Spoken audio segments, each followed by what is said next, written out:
in Edmonton. Yes. Your co-host was Johnny Rocket on Shine FM. Was. What do you have to say about Johnny? He's a character. He made waking up at 4 a.m. tolerable. Tolerable? Yeah. Just tolerable? Yeah. I'd have a coffee and then just some good humor and laughs, and I was good. Well, here's some good news for you. We have Johnny here with us today. Nice. Joining us from Edmonton is Johnny Rocket. Yay, Holly's morning show co-host from Edmonton. How are you doing, Johnny? Well, I'm good. I'm surprised that you guys say such nice things, especially knowing Holly for 20 years. You would think that maybe at some point she wouldn't, be so positive about it. Well, I was kind of hoping for some dirt as well, but it's all obviously you're great friends. You've worked so well together. But I have a really serious question for you. Sure. Is Johnny Rocket actually your real name? The long answer is no. Okay. And the short answer is yes. And I say that because for 20 years, I've been Johnny Rocket. So that's kind of all I know. I introduce myself now to people as Johnny. But when I first started in radio, there was 6 other Johns at our station. So because I was the youngest, they went with Johnny. And then the morning guy at the time says, "You look like a rock star." So as we go on air, he's like, "Okay, Johnny Rockstar, you ready?" I'm like, "I'm ready." And then he cracks a mic and he says, "It's me and Johnny Rocket." And I looked at him and he said, "What?" And he goes, "Just go with it." So it's kind of stuck since then. That's amazing. Well, actually, I did think it was such a cool name, and I'm glad you stuck with it. But you're the morning show guy. I'm sorry, morning show people. You get up so early. Shine FM in Edmonton. How did you get into radio? Well, I personally wanted to be a nurse. My whole goal in life was I just wanted to help people. And so nursing was kind of one of those things. And I'm like, yes, let's do the nursing thing.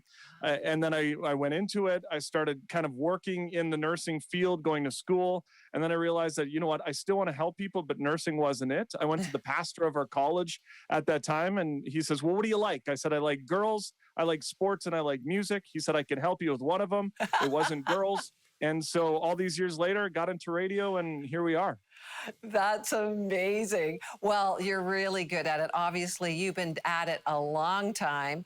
But here's a question. I mean, you could work in lots of different radio or lots of different settings. Why Christian radio?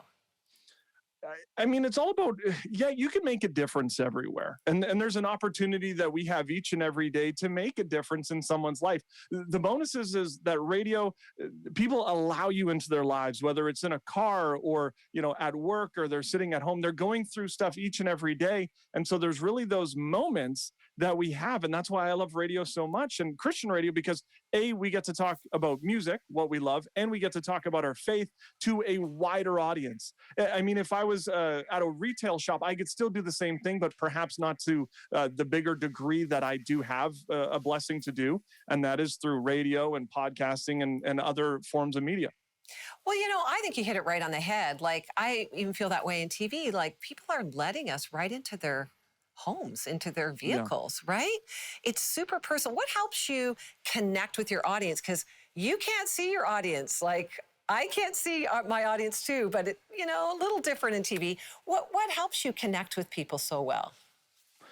I mean, it helped a lot when I had Holly around, because I would just say dumb things and she would laugh and, make me feel better about myself. So then that way I was like, oh, maybe I'm doing something that's connecting. But now it's kind of with everything that we've gone through, I think even over the last 2-3 years, realizing that we're all hurting just a little bit. We're all going through a little something. And so if we're just real with one another and we're just real on the radio or on TV, then I think that people are really just looking for the realism and the authenticity.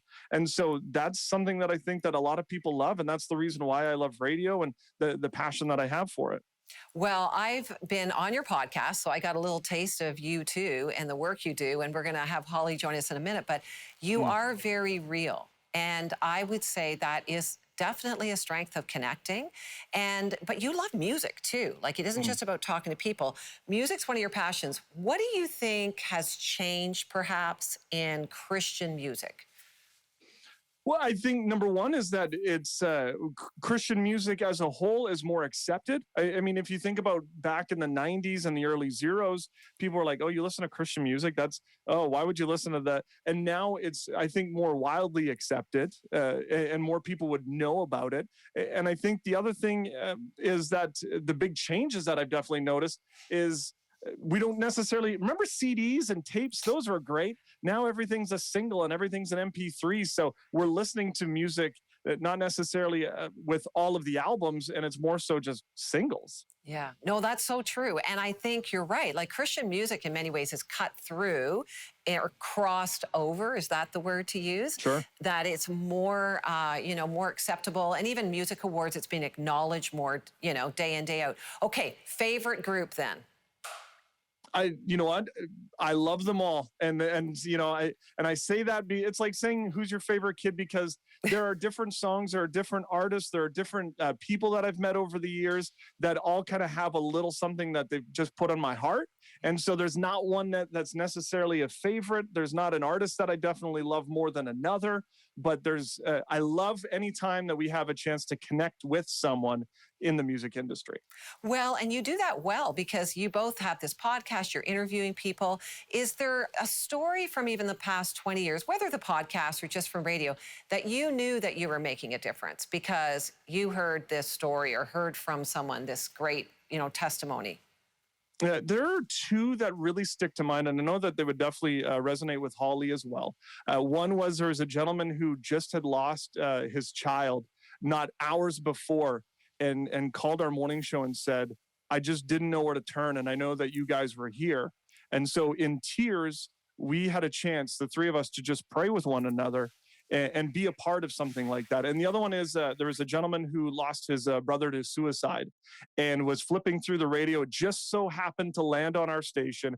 We said, if you're going through something, call us. He called us at that point in time, and that was 3-4 years ago, maybe even longer, and has listened to our radio station each and every day and calls us what used to be daily, 2, 3, 4 times a day, now more so weekly or monthly, depending on where he's at. But those are two that definitely stick out.